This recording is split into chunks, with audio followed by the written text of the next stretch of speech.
My parents threw me out for my pregnant sister on my 18th birthday, but karma struck back spectacularly at her wedding.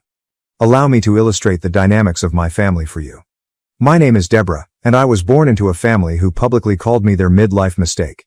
My dad, Michael, 65 million, is a middle management who never challenges my mom, Karen, 63, who is a career-obsessed corporate juggernaut. Then there is my sister, Jennifer, 32F, who has never given a damn about me and is 14 years older than me. I was an unwanted surprise when I entered this world.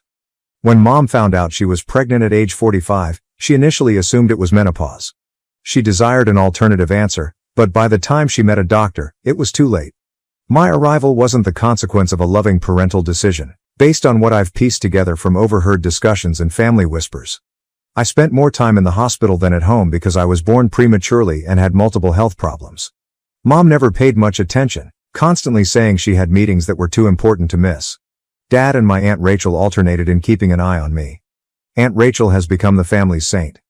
Rachel was there, speaking encouragement through the incubator while my mother was probably closing deals. "You're going to be just fine, little one. You're stronger than you know." I still think about those words when things get hard. Upon my eventual release from the hospital, my grandfather George took over once more. After determining that our home was insufficient for 2 children, he purchased a brand new 5-bedroom mansion with an enormous backyard in one of Boston's greatest neighborhoods. However, the emotional gap in that home could not be filled by any amount of wealth. The immaculate white carpeting, high-end furnishings, and carefully chosen artwork made growing up there feel like living in a museum. I knew right away that I wasn't a part of the display and was an unwanted artifact. When I was 5 years old, I have one of my best memories. On this Take Your Child to Work Day, my classmates were all thrilled to go to their parents' places of employment. Mom gave me a look that made me feel foolish when I asked if I could go with her. "Don't be ridiculous, Deborah," she yelled. I chose to spend the day with Aunt Rachel at her comfortable painting studio instead, saying, "I have important meetings all day. You'd just be in the way. Besides, the office isn't a place for children."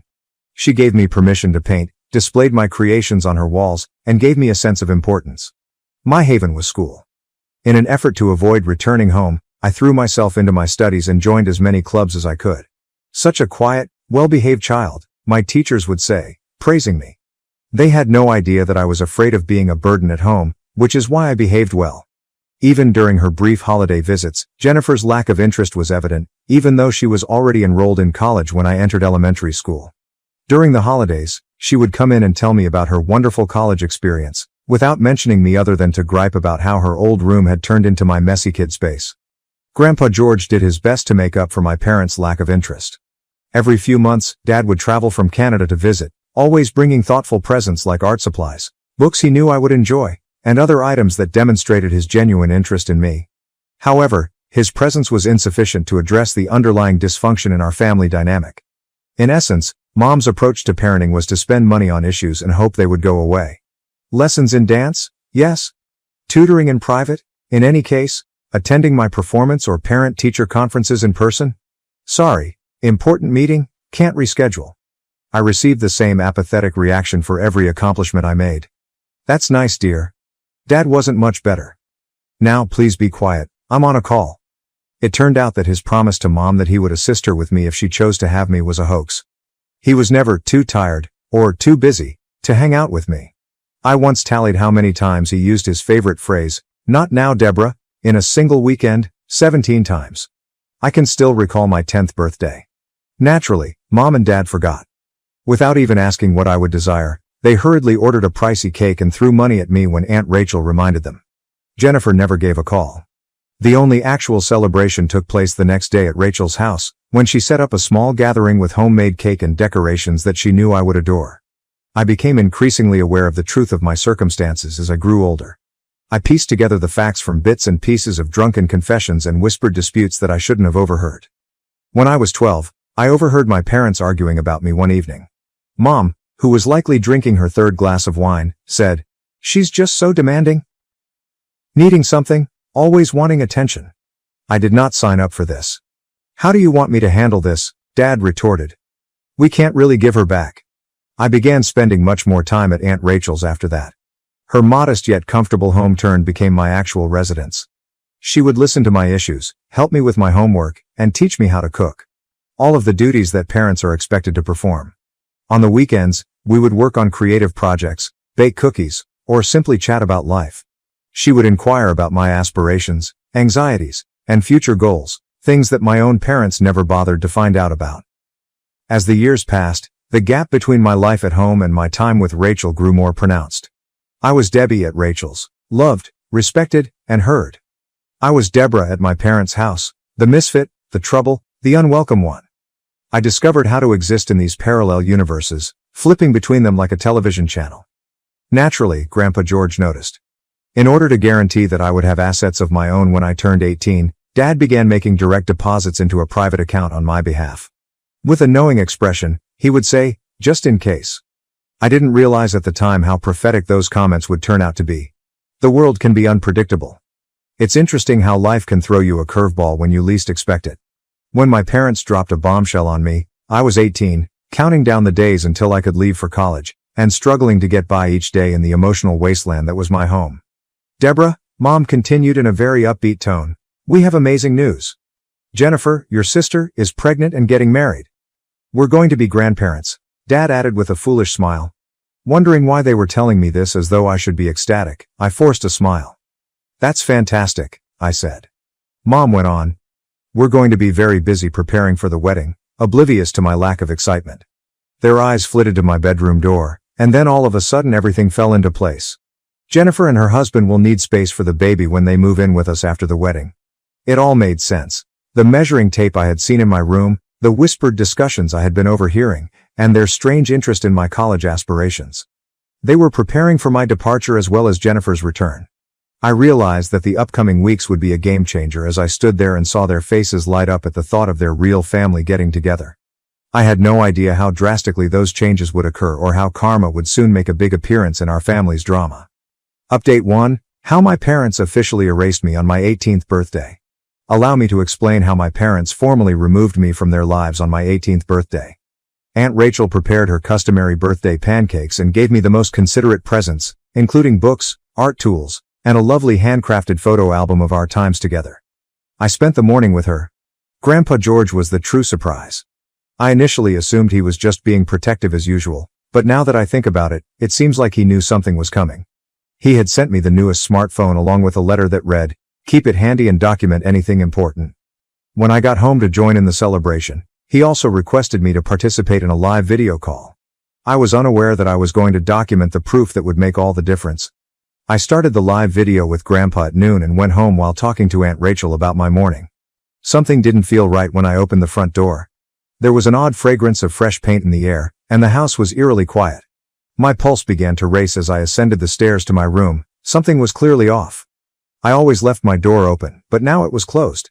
I nearly dropped my phone in horror when I turned the handle. My room was no longer my own. After being covered in my photographs and artwork, the walls were recently painted a gentle shade of blue. An ornate white crib had taken the place of my bed. Teddy bears were all over the place, and where my desk had been, there was a rocking chair. To fit the nautical theme, even the curtains had been changed. I heard footsteps behind me at that moment. My parents were shocked to discover me filming as they came out of their bedroom. "Deborah," Mom said sternly. "Why are you in this place? Why are you taping too?" I was still processing the whole deletion of my existence, so I hardly paid attention to what she was saying. "My room. What happened to it? Where are all my belongings?" Dad nervously cleared his throat. "You see, Deborah, we've made the decision to give your sister's child this room. Because it has the most natural light, it's ideal for a nursery, and our first grandson deserves the best," he said. With a beaming passion that I had never seen directed at me, Mom interrupted, saying, "Jennifer is expecting a boy, the son your father has always desired." It seemed as though someone had punched me in the stomach. "However, where should I sleep? Where are my belongings?" With a dismissive gesture toward the stairs, Dad remarked, "Oh, we packed up your stuff. The garage is where the boxes are. When you depart, you ought to bring them along." "Go," my voice broke. "Leave, what do you mean? I call this place home." Mom's phony grin wavered. "Deborah, you must comprehend, dear. There just isn't room for you here anymore, especially with Jennifer and her husband moving in and the baby on the way. Furthermore, you should learn how to support yourself now that you are 18. What I was hearing was unbelievable. "No," I murmured, my voice wavering. No, I won't go. I also call this place home. You can't just ignore me like I don't exist. Mom finally lost her temper and said, "For heaven's sake, Deborah. Avoid being tough. This is about family, not about you." "I am a member of your family." Tears were flowing down my face as I yelled. "I am your daughter. My birthday is today, and you're throwing me out. Did you not even realize it was my birthday?" Dad rolled his eyes. "Is it your birthday? Is it the purpose of this outburst? We have no time for such nonsense." Their indifference struck me like a blow to the body. Mom looked anxiously at my phone, which was still filming everything, while I was crying. "Stop causing a commotion," she growled. "The neighbors will listen." "Well done," I fired back. "Give them permission. Make it clear to everyone your true character." Dad's fingers dug cruelly into my arm at that moment.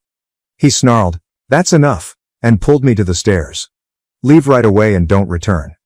After a last shove, I was on the front porch with my stuff in hurriedly packed boxes.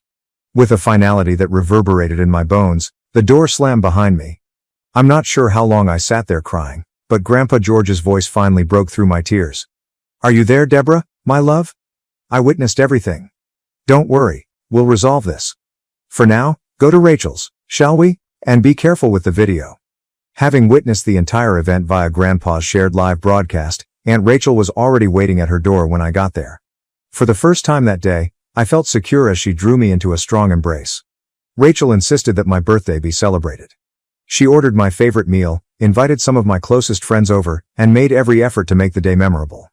We all understood, however, that this was about more than just a botched birthday celebration. It was about my whole existence being completely upended. Grandpa George sent me an email that night when I was lying in bed in Rachel's guest room, which she started referring to as my room right away. He had a strategy, and his lawyer had saved and certified the live stream footage. He wrote, "The wedding is in 3 days. Be prepared. Karma occasionally requires a little assistance to get going." I didn't realize at the time how correct he was, or how spectacularly karma was about to hit. Update 2. Jennifer's wedding is the target of karma. Aunt Rachel demanded that we go to Jennifer's wedding even though we weren't invited. She helped me into a gorgeous blue frock she had purchased for the event and remarked, "We have every right to be there." Besides, we were specifically invited by Grandpa George. As soon as we walked into the reception area, I saw Grandpa. I felt uneasy since he was sitting at a table close to the front, looking sharp in his pricey suit. His exact plans were kept a secret from me, as he wanted to be prepared for some justice. As my parents had imagined, the ceremony itself was picture perfect. In her expensive gown, Jennifer looked stunning, and her new husband appeared to be a kind guy, although a little overwhelmed by the extravagance. Throughout the ceremony, Mom and Dad looked like the ideal family they had always envisioned, beaming with delight. As my parents worked the room throughout the reception, boasting about their expecting grandson and pregnant daughter, I observed from a corner table. They presumably hoped we wouldn't cause a commotion by deliberately placing us at the farthest table. If only they were aware of the impending danger. Grandpa George abruptly rose up during the celebratory supper as the congratulatory remarks got underway. The astonished best man handed over the microphone to him as he marched to the front of the room. There was silence in the room. He opened with the serene authority that only comes with age and wealth. "Ladies and gentlemen, I'm sorry to disturb this happy occasion, but there is a serious injustice that must be addressed. I have never seen a takedown as deliciously vicious as the one that followed." Grandpa meticulously described every aspect, from my parents' early denial of my existence to their recent eviction on my birthday. On the projection screen in the reception area, he presented a few selected segments from the live feed, allowing everyone to see their actual hues in high definition. He roared, "These people threw their own daughter out like garbage on her 18th birthday to make room for their new grandson. Keep an eye on this." The film showed Dad's physical aggressiveness and Mom's contemptuous cruelty. The guests' faces shifted from bewilderment to surprise to indignation. In fact, a few of Mom's best friends stood up and left. As she watched, Jennifer's mascara trickled down her cheeks, making her new spouse appear more uneasy. Grandpa wasn't done when Mom, her face flushed, tried to intervene. His voice was as frigid as ice when he turned to face my parents. "Let me state this unequivocally, I am altering my will. I will give Rachel and Deborah every money I have. Jennifer, Karen, and Michael, you're all totally disconnected. The investment accounts, the trust monies, everything, disappeared." The outcome was instantaneous chaos. Mom cried out in a choked voice, Jennifer wept about the future of her unborn child as Dad's face became a frightening shade of purple. The biggest surprise, though, was when a number of Dad's business associates got up and walked away, pointing out their business cards to Grandpa as they went. As you can see, my parents were unaware, or had conveniently forgotten, that Grandpa was not only rich but also a significant investor in a number of businesses, including the one where Dad worked and many of Mom's most important clients. Grandpa had a significant impact on both their business and social networks. Mom's well-cultivated social circle started apologizing and departing as we watched. Suddenly, Dad's coworkers were unable to look him in the eye. Jennifer's in-laws appeared to be having a heated argument while gathered in a corner. When Jennifer's new husband got up and declared he needed some air, it was the last straw. He still hasn't returned. He is reportedly speaking with divorce attorneys because he doesn't want to be associated with a family that has such a well-publicized problem. The best thing, though, is this. Do you recall the business cards that people were giving to Grandpa? As it happens, a number of Dad's colleagues had been searching for fresh investment prospects. By the end of the evening, Mom's clientele was beginning to appear extremely slender, and Dad's business had lost 3 significant investors. Grandpa smiled at me contentedly as we walked out of the celebration. Letting people ruin themselves is sometimes the best kind of retaliation, my love. All I did was make sure their audience was appropriate. Since then, my parents have been bombarding my phone with frantic messages about understanding, forgiveness, and family. They even attempted to break into Rachel's house yesterday when they arrived. I made the decision that enough was enough at that point. After glancing at Rachel, I made the choice that would alter everything. I want you to be my legal guardian, I replied. Our lawyer claimed it was almost a slam dunk with the video proof we had, and the paperwork was already underway. The reputation of Mom and Dad was in ruins. Their financial future appeared bleak, and they had been abandoned by their social group. At the time, Jennifer was residing with our parents. Her idyllic life was falling apart around her, and she was being shut out by her husband's family. As they say, karma is a wonderful thing. Tomorrow, I'm going to file for a restraining order. It should be an easy win because of the video proof of Dad's physical assault and their emotional abuse. If we wish to pursue a civil complaint, our attorney thinks we have sufficient funds for one as well. Grandpa George wasn't joking when he said that karma needed a little assistance occasionally, but it was worth every tear I ever shed because of my parents to see their meticulously maintained facade fall apart. Third update. I'm finally prepared to discuss how the wedding went, even though the effect has been utterly devastating. Karma did more than simply strike back. It composed a symphony of justice that would make any fan of vengeance cry with delight. Let's begin with the court case. Only 2 weeks after the disastrous wedding, the court hearing for Rachel's guardianship and my restraining order was set. My parents appeared in their most favored role, that of loving, worried parents who only wanted their daughter back. They had even engaged a public relations consultant to assist them develop their image, giving them advice on how to come out as contrite. The sight in the courtroom was unreal. In contrast to her typical power suits, Mom dressed her best concerned mother attire, complete with natural makeup and modest jewelry. In fact, Dad had a new haircut and, of all things, a Bible with him. They had even brought in character witnesses, mainly well-off friends, who were prepared to attest to their commitment as parents. They weren't ready for what we had though. In addition to the birthday video, our lawyer provided years' worth of financial documents that demonstrated how they had misappropriated the assistance funds that Grandpa had been sending for my upbringing. As it turned out, they had been transferring the majority of it, more than $200,000, to their personal investment accounts and Jennifer's trust fund. I will never forget the judge's expression as the footage was being played again. She even halted the proceedings to inquire if I wanted to file criminal charges when it reached the point when Dad physically pulled me out. I refused. It was enough torture to watch their world fall apart. She was adamant, nonetheless, about sending the case to the district attorney's office for examination. For my parents, the judge's decision was terrible. In addition to being given full guardianship, they were mandated to reimburse Rachel for all of the money that had been embezzled from her support, plus interest. They must keep at least 500 feet away from Rachel and myself, according to the restraining order that was granted. However, that was only the start of their demise. Do you recall the wedding's business contacts? They were rushing, not simply walking away. After a number of investors left, Dad's company carried out an internal audit, which revealed several dubious choices he had made. He was relegated to a role with little actual authority or client contact, but he wasn't dismissed outright. Interns now share a cubicle with the man who once held the corner office. Even more spectacularly, Mom's career collapsed. Her once advantageous reputation as a brutal businesswoman was now viewed differently. Clients canceled contracts citing ethical concerns when the video of her ruthlessly evicting her own daughter went viral in local business circles. She now reports to someone who was once her junior associate after her corner office was moved to a cubicle 3 floors down. The social repercussions were just as disastrous. Following a particularly contentious board meeting where the video was aired, their membership in the country club was canceled. To get away from them, old friends crossed the street. Their names inexplicably disappeared off the donor wall when their church requested that they take a break from committee work. In little than a month, the meticulously crafted social standing they had spent decades cultivating fell apart. Things haven't gotten much better for Jennifer. 2 weeks after the wedding, her husband filed for divorce, citing fraudulent misrepresentation of family character.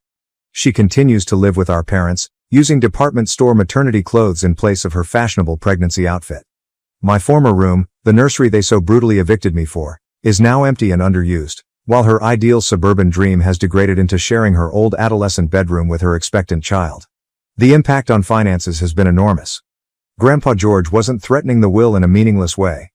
He essentially moved the majority of his assets out of my parents' grasp by having his attorneys create an irrevocable trust for Rachel and me. They have now received eviction papers from the house they reside in, which is officially held by one of Grandpa's businesses. While the investigation into the stolen support monies is ongoing, their investment portfolio has been placed on hold. They made every effort to turn things around, including offering treatment, making heartfelt apologies, and even trying to buy Rachel's neighbors to spy on us. They sent their lawyer to negotiate last week, seemingly ready to forgive me if I could persuade Grandpa to restore their inheritance. It was almost impressive how bold they were. For my part, things has taken a surprisingly positive turn. In what is now officially my permanent residence, Rachel and I share a home. We've painted my room in my favorite colors, hung my artwork, and made it genuinely so it's no longer just a guest room. Rachel even assisted me in creating a fairy light-equipped reading nook near the window. I feel like I have a true home for the first time in my life. Grandpa George established a substantial college fund, and I've received acceptance offers for the next autumn semester from multiple universities. I'm going to study psychology with a focus on family trauma therapy because, well, I might as well apply my life experience. I've already begun assisting other teenagers from toxic homes deal with their circumstances by working at a nearby youth shelter. The amount of support I've received has been tremendous. It seems that many people in similar circumstances found resonance in my narrative. I've started a blog to chronicle my healing process, join support groups, and gain new friends that can relate to what I've been through. The texts I get every day from people going through similar things give me hope that all of this suffering can lead to something positive. Yesterday, my parents' most recent attempt to get in touch was a formal letter from their lawyer threatening to sue me for defamation if I don't take back my false accusations. Our lawyer actually chuckled when he read it, but he also reminded them that we have everything on video and that the truth is an absolute defense against defamation. As I reflect on the last 3 months, I've come to the essential realization that sometimes the family you were born into isn't the one you were intended to be with. I learned what unconditional, encouraging, and respectful family love looks like from Rachel and Grandpa George. They have only ever asked for my pleasure and well-being in exchange. To everyone who helped me along the way, you have no idea how much your messages, counsel, and experiences have aided me. The Reddit community turned out to be a surprising wellspring of knowledge and courage. You showed me that standing up for myself wasn't selfish and that I wasn't wrong to ask my parents to have basic human decency. There is hope for people who are still stuck in unhealthy familial environments. Create a support system, keep track of everything, and never forget that you deserve better. Being related by blood does not give someone the right to mistreat you. Those who don't love you well don't define your value. I've legally changed my identity, I have a real home, and I can finally control my future when I start college in the fall. Karma rolls hard, but occasionally it needs a little prodding. I'm sure my folks are reading this, so I hope it was worthwhile. You lost the daughter you never cared to adore as well as everything else because of your ideal family image. Reddit, I appreciate you sharing in my path to liberation. Thank you for watching. If you haven't subscribed yet, please do so and hit the notification bell to stay updated with more shocking real-life stories happening around you.